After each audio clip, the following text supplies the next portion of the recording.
Okay, so our tour of Rio has covered the beaches of Ipanema in the south, made our way through to the beautiful Bay of Botafogo, we've moved on to the craziness of the nightlife of Lapa, and now we're making our way downtown before heading up to the zone north called Zona Norte. Let's get it on. Okay, so here we are near Centro in Cinelandia. It's kind of like the Sydney version of Marketplace or Rundle Mall if you're interstate. Quite a big area, a lot of business people. Let's check out some of the local artworks and shops and museums, etc. Let's go, shall we? The downtown area of Rio is known as Centro, and it's the financial heart of the city. Even though it has all the large buildings and skyscrapers you'd expect, it has some beautiful Spanish and Portuguese style architecture in its buildings. It also contains the artistic headquarters of places like the National Museum of Fine Arts and the Municipal Theatre. It also has the market stalls that you can visit, which are absolutely fantastic to buy that trinket or that Ordame Progreso flag you might want to put on your wall, shall we say. And wandering its streets is a wonderful way to spend an afternoon and do a bit of shopping. Let's check it out.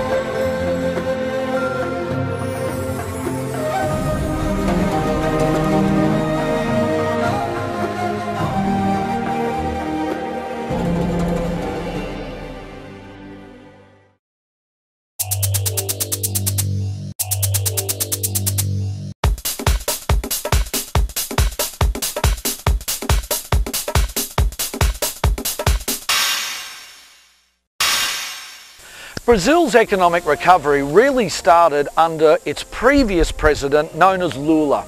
He took office some 12 years ago, and under his economic plans the country really took off. What he did was he gave those people who live in the favelas and shanty towns legal status as a place, gave them a title deed to their property and allowed them to buy and sell their properties to give them economic independence. What this allowed was a great economic booming of some of the poorer people in the country. In addition, in a controversial manner, he allowed the drug dealers, the traficantes, to have independence to run the favelas. The agreement being that if the drug lords didn't fight and kill each other, the police, BOPA, would stay out of the favelas and leave them to run themselves autonomously. From that point on there was peace, even in the favelas, which were left to run autonomously. But then Rio was successful in winning the Olympic Games for 2016 and the World Cup for 2014. So Lula decided that if they were going to be a first world progressive country, they could no longer have large tracts of land controlled by the drug lords. So what they decided was a new approach was needed. But the spot raids that they tried in the past had failed. But a new concept, the Pacification, was born. What the Pacification means is that they announce a month in advance that they're going to go into the favela and take it back from the drug lords, but they're going to turn up with a hell of a lot of troops, a hell of a lot of tanks, and a hell of a lot of helicopters. So en masse they regathered and started out with Zona Norte and Villa Alemão, the complex that you're about to see.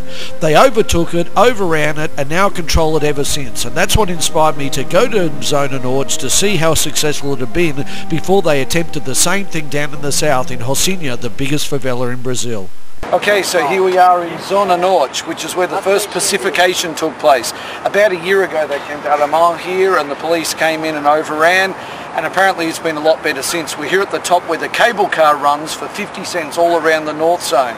It's a lot more peaceful, a lot more tranquil now that the police occupy the area. It's very safe. So when you get here, check out Zona Norte and the cable car. Zona Norte is an absolute sprawling mess. The region is most famously home to the Maracanã Stadium, the largest capacity football stadium in the world, holding 200,000 people as it did in the World Cup final of 1950. Besides the Maracanã, the North Zone of Rio also holds other tourist and historical attractions. It's the home of all kinds of medical research facilities, as well as beautiful gardens and the park where the historical Imperial Palace is located. The airport is also found in the northern part of the city, and it's named after the famous Brazilian musician Antônio Carlos Jobim, whose music you've heard earlier with sounds of bossa nova. The region is also home to a great cable car service that runs between each of the sections and complexes. Costing only 50 cents, believe it or not, to travel on, it's how all the local and people who live in the favelas get around. At 50 cents a cable car ride is a must, particularly now that the area is a lot safer than it used to be. These areas at the top of the hill used to be completely run by the drug lords and were very dangerous at the time.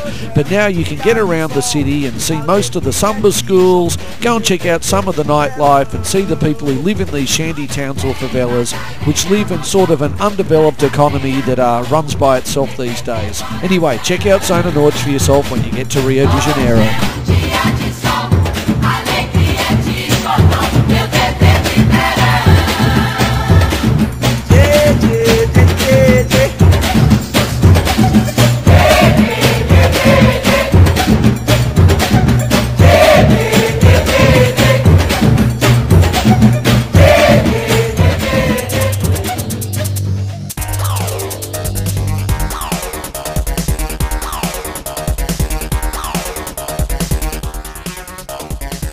While I'm staying here in Vidigal, in case you're unaware, Vidigal and Rocinha are both run by the same set of drug lords. So they've announced, the police, that on the 13th of this month, while I'm here, they're going to be having one of these pacifications in Rocinha and here in Vidigal.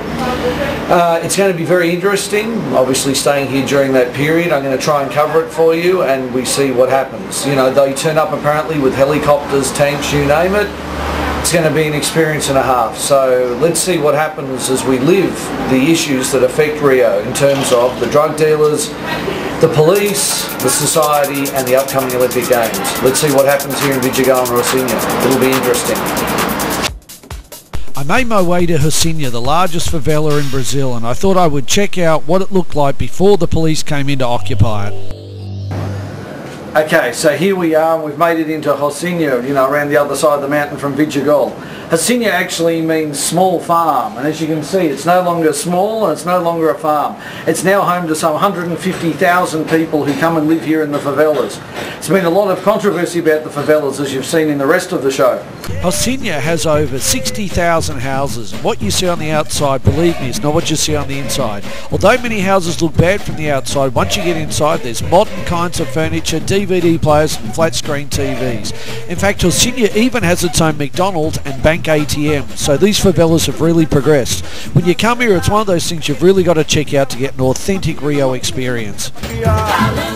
To get a better perspective of Rocinha and Vidigal favelas, I decided with some friends to climb to the top of the nearby Rio De Janeiro mountain to get a view looking out over the landscape. Okay, so today we're climbing up to the mountains around Rio to the Dois Irmãos, the two brothers, but like we've said before, many steps. So we're climbing through the jungle to check out the view. There we go.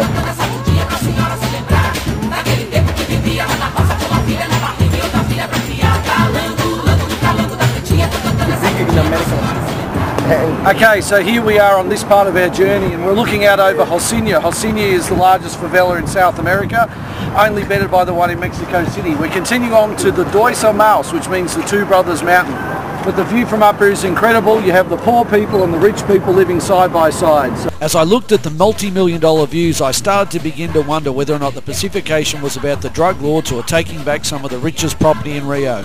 Anyway, that's me waving my hands to tell you that you should stick around, because after the break we get to see the favelas of Rocinha and Vidigal taken over by the police during the Pacification.